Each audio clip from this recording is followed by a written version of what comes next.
Content warning. The subject matter of this interview contains mentions of drugs, alcohol, wartime combat, suicide, trauma, and PTSD. We spoke with our Director of Veteran Services, Mark Woods, about working at Bridges. My name is Mark Woods. I am the Director of the Joseph P. Dwyer Veteran Peer Support Program here at Bridges. I started here about a year and a half ago. I came from working at the Rockland County Veteran Service Agency where I did disability claims for veterans, but now here I'm working with veterans and their mental health. What kinds of things do you do with the veterans? Here at the Vet2Vet program, we do a lot of different things with veterans. We start off with, we have some online programs such as yoga or mindful meditation that a veteran can do in the privacy of his own home. If they don't want to come out, we instituted that during COVID when we were trying to find ways to keep the veteran connected to the community. We do stuff in person, such as we have our weekly Veterans Walk. We have a monthly Veterans Social and a picnic where we play games and have lunch. We have a book club. We have a movie day, and we are taking a trip to Gettysburg. It's just a sampling of the different things we do with veterans, and it's all geared towards getting the veteran out and socializing with other veterans. What are the benefits of meeting with veterans at Bridges? I think Bridges is the perfect place to house the Joseph P. Dwyer Vet2Vet program, because here we have many services for the veteran. It's not only a mental health program. Here, if the veteran or their family need any sort of other special needs taken care of, they're met right here at Bridges. It's Bridges that handles veteran transportation, so if a veteran is in Rockland County and needs to go to one of our VA hospitals, the only way to get there, if they're unable to drive themselves, is through Bridges. So I think Bridges is a perfect place for the veterans, not only to take care of their own needs, but it's also a great place for the veteran to give back.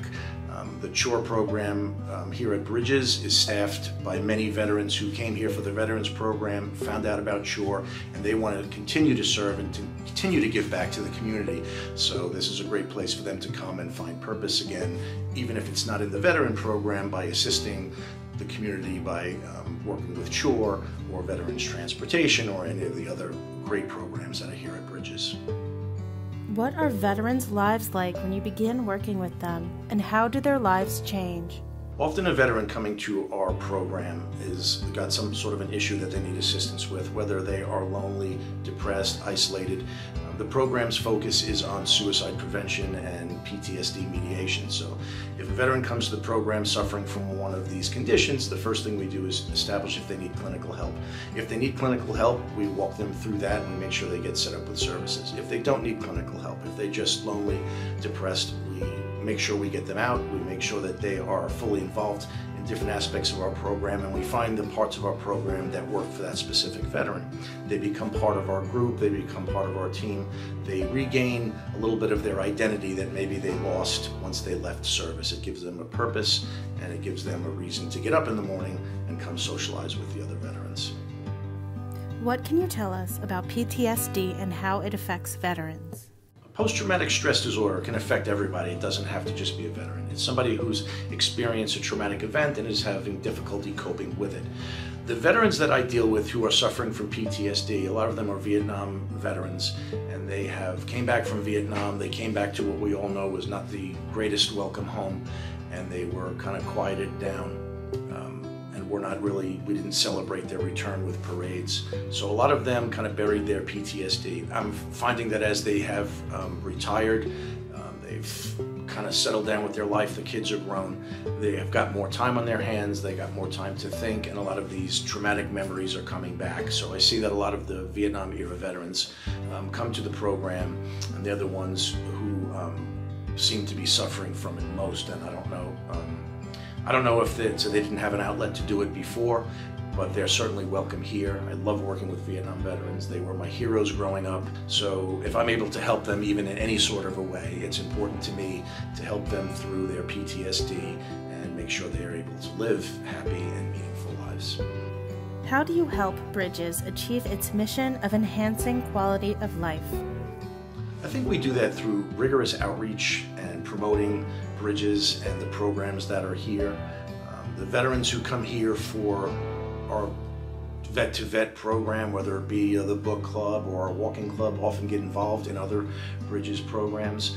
And it's great to see them become ambassadors for Bridges. It's often I see the veterans talking to other people and saying, oh, you have a child with special needs or your spouse needs assistance, I know a place. So the veterans who come here, it's why I love having the program housed here, are often, they become our best ambassadors by getting out there and getting the word out that Bridges is here and all of the great services that we have.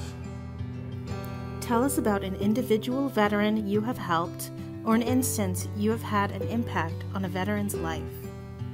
I think we have so many examples of how we assist veterans, and if I was asked to speak specifically about one does come to mind. We had a veteran, when we encountered him, he was a homeless veteran. He was walking the streets of Haverstraw with a drug addiction, alcohol issues. We were able to get the veteran off the street. We were able to get him stabilized. We were able to get him in the hospital, eventually to an inpatient treatment program, and he successfully completed that program, and the veteran is now back in the county. He's working and he's living his best life, as they say. So to me, that's a success, is finding somebody at absolutely the bottom of their barrel and being able to assist them, hand up, and getting them back on their feet, and getting them to be a productive member of society again, which is really what anybody wants, is to feel a sense of belonging anyway. So. What inspires you? Working with veterans, it inspires me. I mean, they are, they're my heroes. I love working with them. I love helping them, and through helping them, it helps myself. I'm a veteran too at the core of it, and a lot of the Vietnam veterans or Iraq and Afghanistan veterans that we work with have seen the worst that society could possibly throw their way, and yet every day the veteran gets up, he goes to work, he becomes a productive member of society, and they keep on keeping on, as they say, and that inspires me, that no matter what the veteran has gone through, they are able to just put it behind them, use that experience to improve their lives and the lives of others around them, and continue to serve. So veterans inspire me, and service inspires me. I love what I do. To learn more about the Joseph P. Dwyer Veteran Peer Support Program at Bridges, visit www.bridgesrc.org/vet-to-vet.